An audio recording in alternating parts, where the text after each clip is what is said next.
Hey, what's up? Hey, how's it going?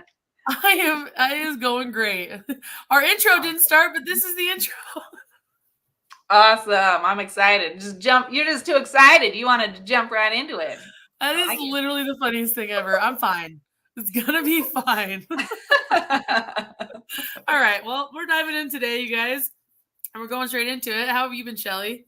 I've been doing great. I'm excited it's spring, and I'm so excited to do yard work. I'm like ready to go. But then I got a notification on my phone that says it's about to rain for hours, and I was like, "No, how dare you!" So it better not rain because I'm going outside. Yeah. If I have plans to go outside, absolutely, I'm on board. Don't rain. But also, that's my favorite weather ever. So it is. It is. I love a good rainstorm, especially with some thunder. I think you get way better rainstorms than we do here in Utah. Yeah. Although my parents in Utah have a metal roof, so everything sounds better and louder and more exciting under a metal Way roof. More exciting. That's the best. Yep. That sounds so fun. Hi, Mandy. Thank you for joining us. I'm glad that you're here. Hey, Mandy. That's so fun. Yeah, we're trying to find fun plans for this weekend. So I'm trying to go on a trip today. I don't know where I'm going, but I'm trying to figure it out. Fun. I'm gonna make it somewhere. It's gonna be good. My husband's birthday tomorrow, so yay! Happy birthday to him. Yes, happy birthday. If you ever watch any of my episodes, happy birthday. All right, let's go into watching some of these calls. Sounds good. Let me know if you can hear this, just to make sure. This is Stephanie. Help you. Yep. Hey, this is Steven, and we normally have get like regular checkups from you guys on our AC. And okay. We were wondering when the last time we were when you were out here. We weren't sure.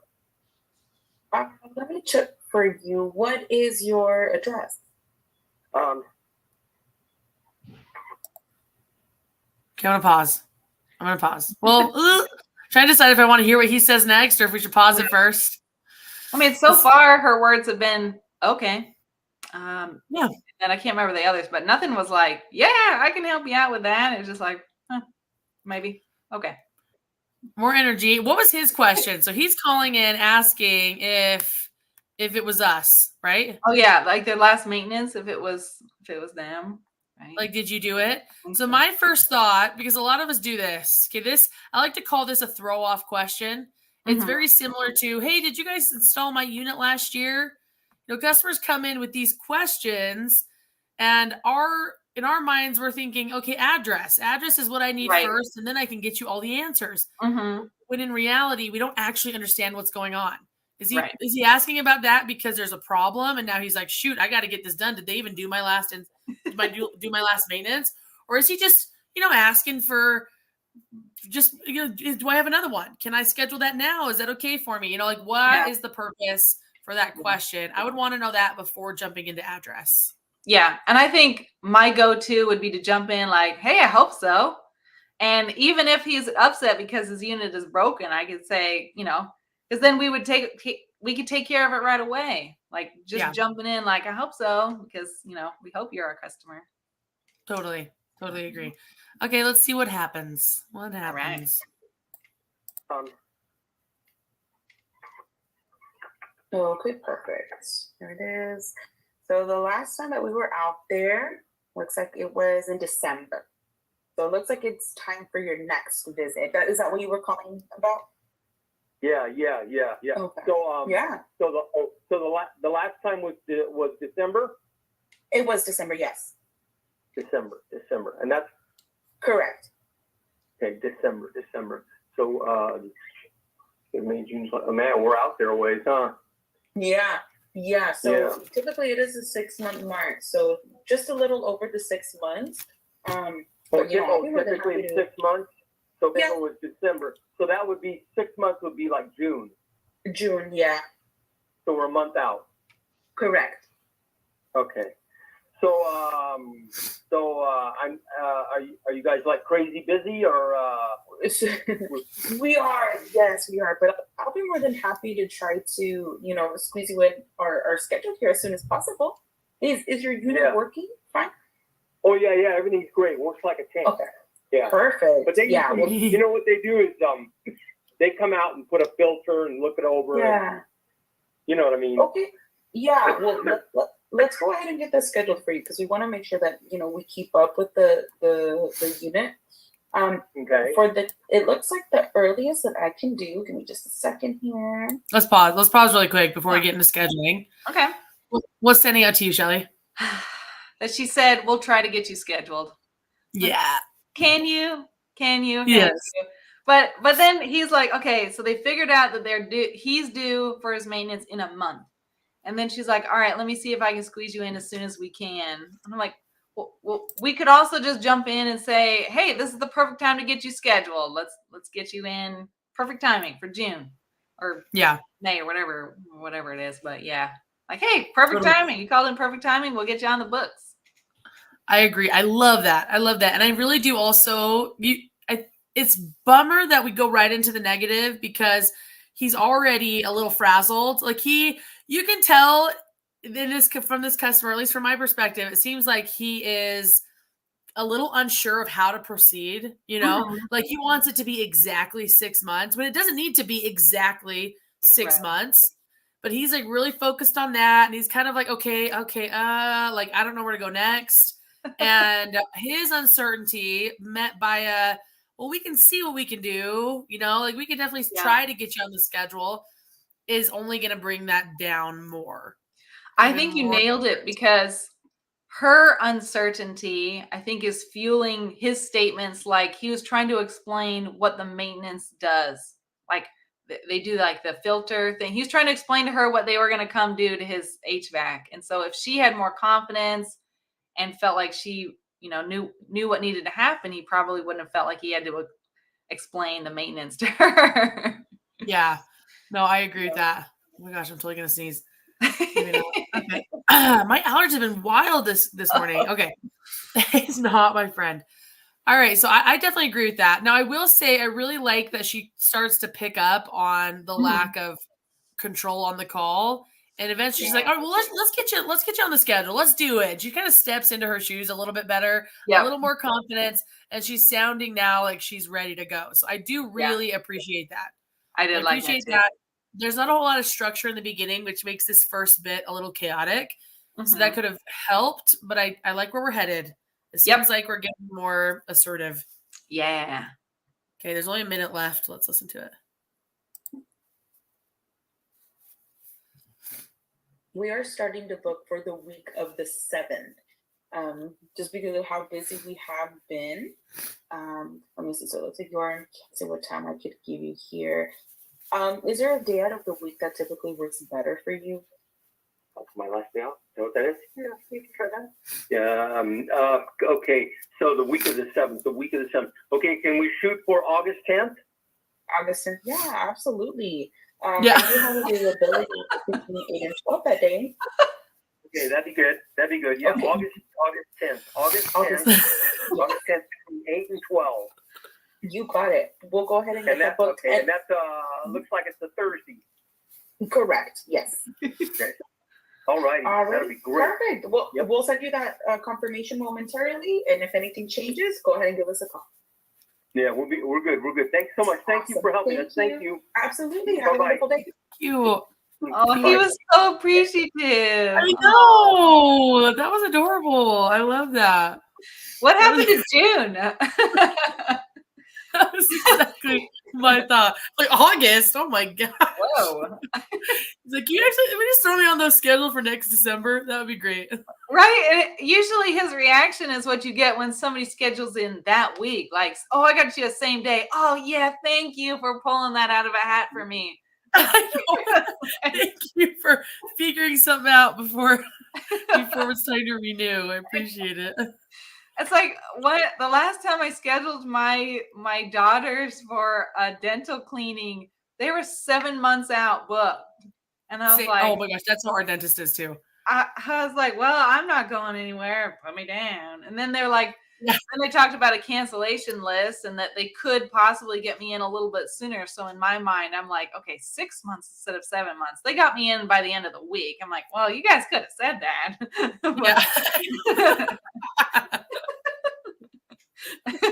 So funny. I like that she asked. One thing we didn't highlight before the last time we paused it was I loved that she asked if everything was working okay. And he was like, oh, yeah, it's running like a champ. Like that tells us a lot about the urgency. You know, we have a lot of information at that point. So I am glad that she asked that question because when she goes into scheduling, you know that there's some room. And I like letting them know, like, hey, I'm glad it's working so well for you. It's probably because you're taking good care of it. Obviously, he is taking good care of his unit. Maintenances are working. Woohoo! Yeah, exactly. Also, there is a dental hygienist shortage. Just kidding. I don't know if that's true. I don't know if that's true. All right, let's go to the next call. Hi, thank you for calling. This is Lovely. What other person speaking today? Whoa. Wow. You're going to need to repeat that. I wasn't ready. Put on my listening ears here. Wait a second. We're going back. Here we go. Hi, thank you for calling. This is Lovely. What other person speaking today? Oh my goodness, is that sped up? That can't be. It's not sped up. Oh that is almost impressive. I'm mostly just impressed by that.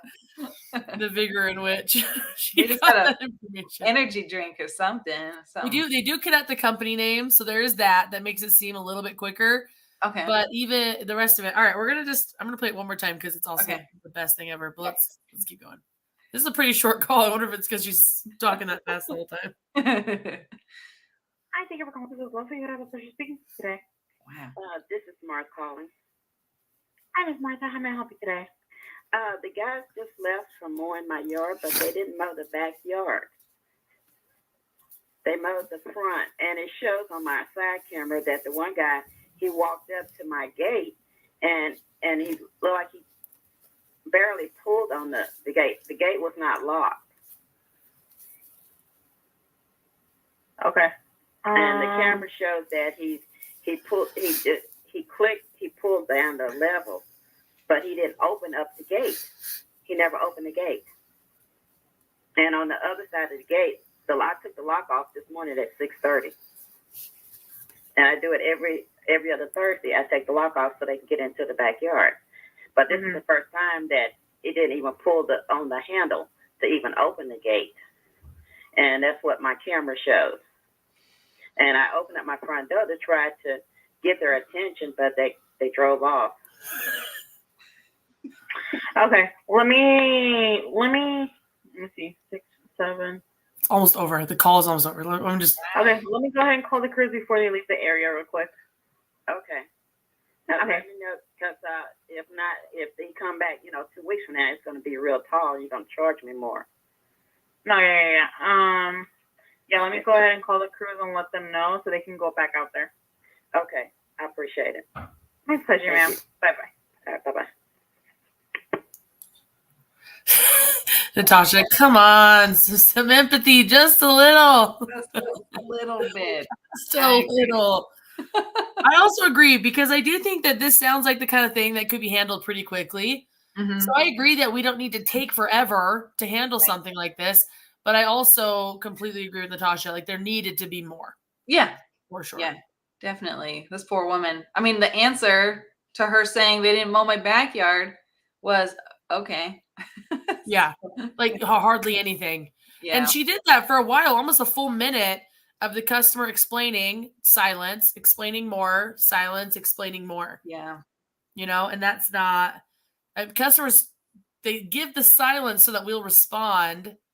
Yeah. And the CSR was clearly, I think based on the tone, you can understand that she knows this is a negative, but it's not really acknowledged. Natasha says, I would have felt that this was something that happened frequently by her response. Yeah. She's like, oh, you too? Yeah.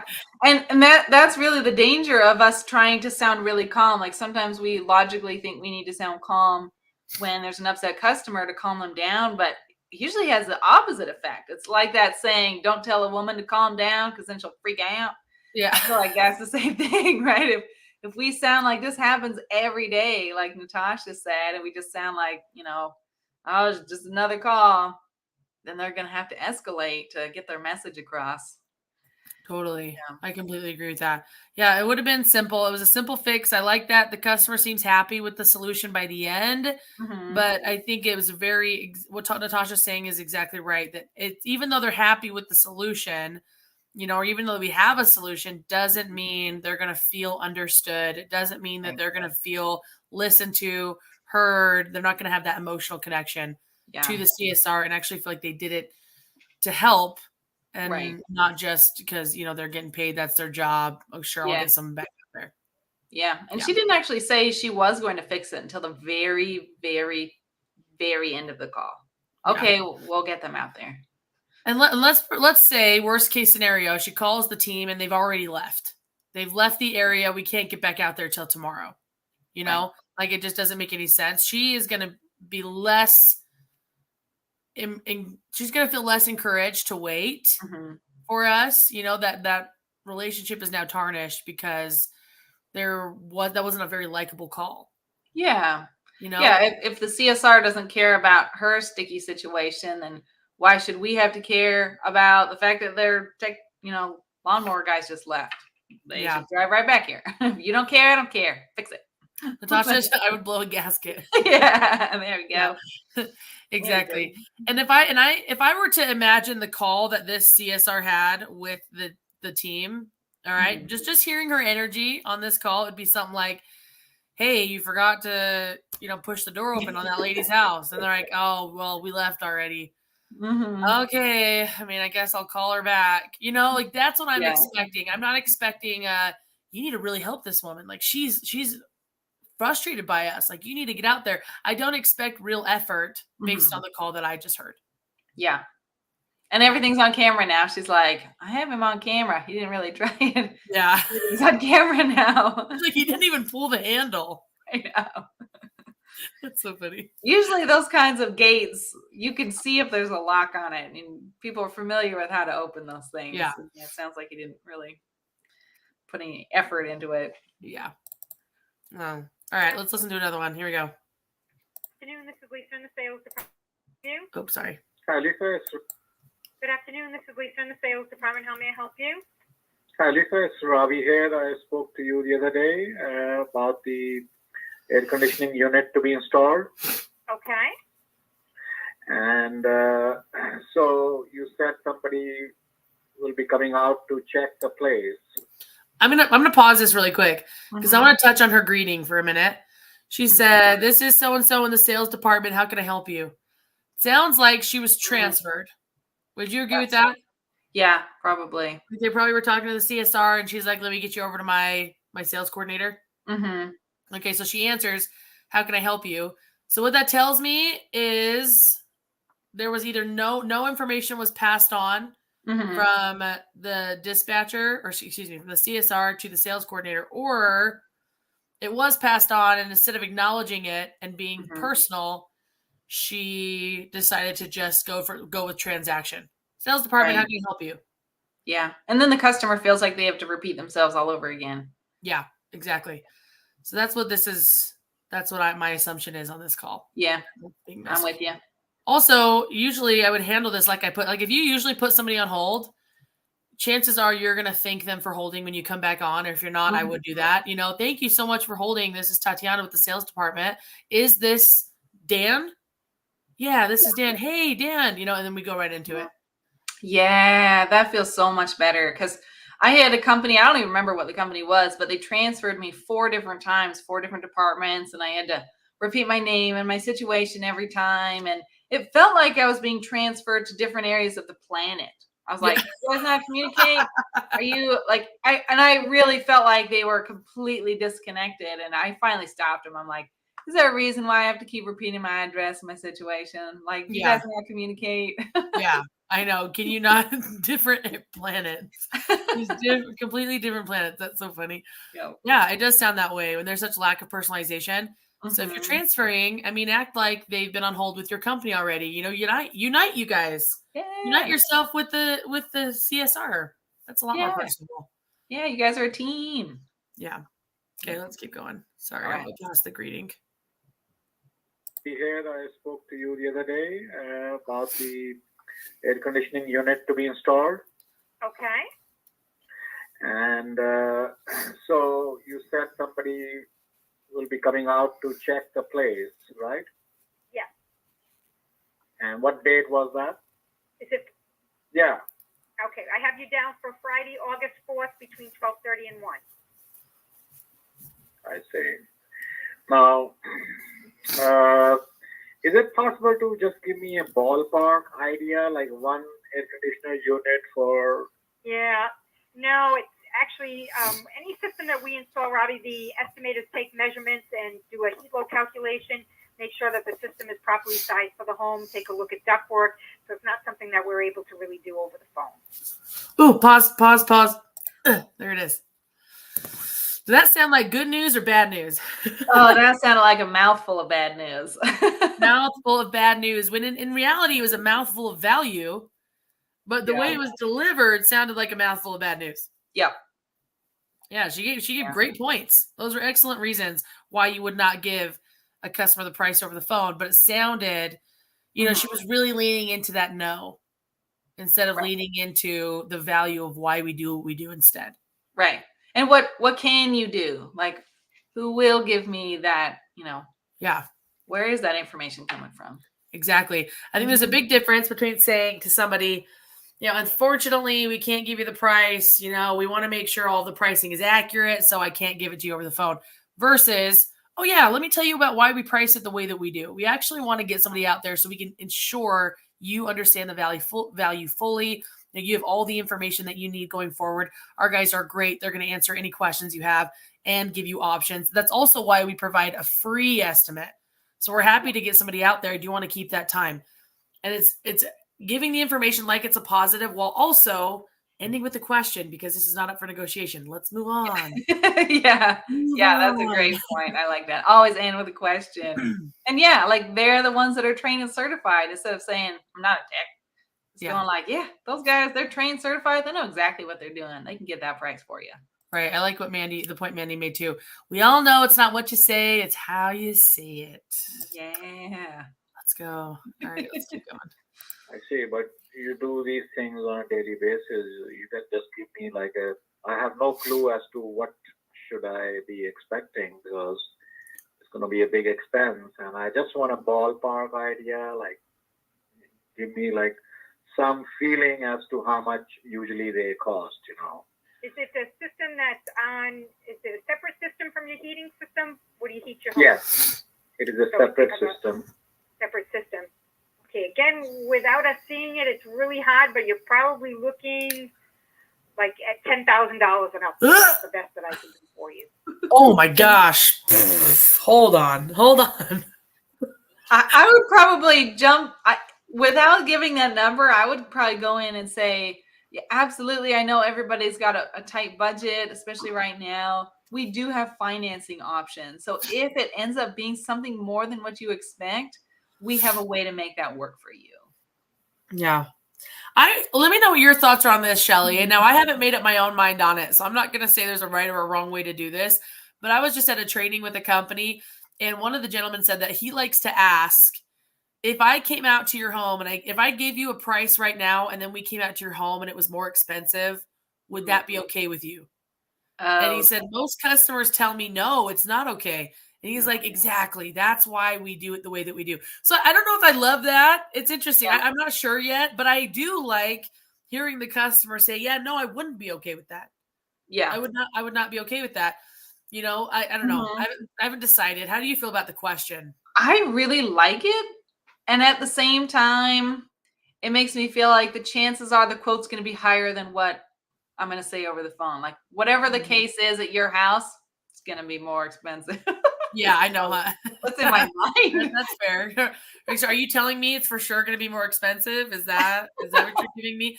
But the owner of that company, he also made a good point. He said, sometimes I'll say to the customer, he's like, other companies do give it. And when I've talked to even about Mandy's in the chat right now, we've talked about this and she's giving me some of this verbiage, but it's, we do find that giving a quote over the phone often is not in the customer's favor, because anyone could give you any price And he would say something like that. He's like, I could give you any number right now if I wanted to. I could just throw something out and make it sound really good. But when I get out there, that's when reality sets in. We have to actually give you a quote. And so I don't want to just throw out random numbers at you. I want to give you the accurate price. Yeah. That was 100%. That was pretty cool. Yeah, I really like what Mandy said. You want to post go on, that sorry. comment? Yeah. I didn't mean to cut you off, Shelly. Say that one more time. No, that's what I was saying. I was like, we need to post Mandy's comment because that's excellent. I like the way she's wording that. Yeah, I like that. We're gonna go 2 parts. So she says, I like this instead. Oh, I do not like it. I like this instead. We have found that a ballpark price over the phone is rarely in the customer's favor. Yeah, I got that from her. Any reputable company will come out to the home and evaluate the situation and give you accurate by the job pricing. We prefer to be a cut above the rest and not give you a low ball price just to get in your home and raise the price based on the on-site inspection of Thank you, Mandy. the problem. There it is. So beautiful. I love it. I think that sounds awesome. It sounds a lot better. And in this, I'm going to rewind it just a little bit in the video or in the audio to hear what she says exactly. Then without us seeing it, it's really hard, but you're probably looking like at $10,000 and up. That's the best that I can do for you. That's the best that I can do. That is the best that I can do. And she's also making it sound like I can do that. Yeah. Like that could be possible. Like I can get some of that. Like $10,000 could be the price. And we also don't know that. We have no idea how big his house is. You know, what he's even looking for. We have no clue. So even saying the best I can do, there is a little bit of a promise in that. Right. I like that analogy where getting a ballpark price on something, especially if it's a new HVAC unit or something, it's like going to a car dealership and asking how much a car costs. Well, what kind, like how big? Right. I don't know any of that yet. Like best I can do, $300. Great. That sounds awesome. That's the best you can do. And then they roll out this clunker, Like, yeah, yeah, exactly. Okay, wait a second. Exactly. It's terrible quality. That's why that's the best that you can do. Mandy said the best I can do. It really does, though. It totally is. That's the perfect analogy. Thank you, yes, Mandy. It is. All right, let's see how the customer feels after this comment. Here we go. All right. $10,000 and up. Okay, and that's for 1 unit, yeah? Correct. Okay. All right. So I think I would like to just make some other inquiries. So could you hold on with that appointment, and I'll get back to you? Do you want me to keep it on there, or do you just want to get back to us? What do you? No, I would cancel it at the moment, and I'll get back to you if I want to go ahead. Okay, sounds good. We'll take you off the schedule then. Okay, thank you. You're welcome. Bye-bye. I knew it. Yeah. Okay, that made sense. That after I heard $10,000, I'd hang up too. Yeah. Oh yeah. That's like a sucker punch. I don't care what you're buying. That is a sucker punch. It's just a big number with no value, and they couldn't possibly understand the value without meeting the technicians that are going to be working with them. Without talking about the price, without going into, like you said, the opportunities you have for what's the word? Oh my gosh, I can't think. Price. Oh, like the value. Payment plans. What are they called? Oh yeah. Payment plans. Yeah, anything like those things. We don't even understand. They weren't even brought up, you know? And for this customer, I would feel, I think that a lot of us feel like we're pushed in a corner when we're this CSR, like they weren't going to do anything until I gave them a number, but that's not really true, And if you just give a number, you don't know that. Yeah. So if you're folding every time and giving a number, I promise you that industry standard is to not give that price over the phone. Most companies don't do that, even when the customer pushes. So know that you're not alone. You're not the only one, getting pushed into that corner or seemingly pushed in that corner. And if someone does keep asking, continue to build value and let them make an educated decision based on the information that you've given. Yeah. Free estimate. That's all they need to know. And they need to know how much time it's going to spend them, how much time it's going to cost them. Because that's really all we're asking for is some time, and we'll give you our time in return. Yeah. Free estimate. That's the only, other than that, it's zero obligation. Yeah. And Yeah, that's what we need. absolutely. And I mean, nobody, especially like anything 10 grand, nobody anticipates dropping that kind of money on a random Thursday. Right. Nobody. You're going to have to bring up financial options, I think. Just otherwise, it's going to feel overwhelming. And I mean, I think there's also this trust we need to build. When you're spending that kind of money on something, you need to know that you're going to be taken care of, that the product is going to be a good product, and they're not just going to run away as soon as they get your check. Yeah. So yeah, building a relationship with them, helping them feel comfortable. And part of that is having the technicians in their home to be like, you know, get some FaceTime, get comfortable, because that's a lot of money. Yeah. Yeah. Yeah. I agree. And it just is very overwhelming. Mhm. I like Natasha's comment. Then we'll wrap up at this. She said, you should have let the professional go out and wow them and then let them present the price. Right. People become more patient. They become more willing to pay and, more willing to wait if they like, trust, and value you. Yep. Yeah. 100%. I had I think it was a gas technician. Anyway, I thought I had a gas leak in my home and I had the guy come out. If he had been selling something, I would have bought it. I love this guy. He was amazing. And he noticed, he said, I see you have a gas stove there. Is this your first time with a gas stove? I said, yeah, living the dream. He said, well, let me teach you how not to die with this thing. And I said, thank you. Thank you. That's very important to me. Not to die. I know. He was amazing. I loved him. I walked him back out to his car. I hope he'll come back. Hopefully we'll have another gas leak scare so he can come Right. back. I mean, he really, really was awesome. It was awesome. That does sound awesome. I want to know how not to die with a gas, how to avoid the death of a gas leak. I love that. That sounds great. All right. Thank you guys so much. Thank you for being here, Shelly. Thank you, everyone that participated in the comments, Natasha, Mandy, and anyone watching will be here next week. And I appreciate you all. Have a good night. Thank you, everybody. Thank you, Tatiana. Bye. Bye.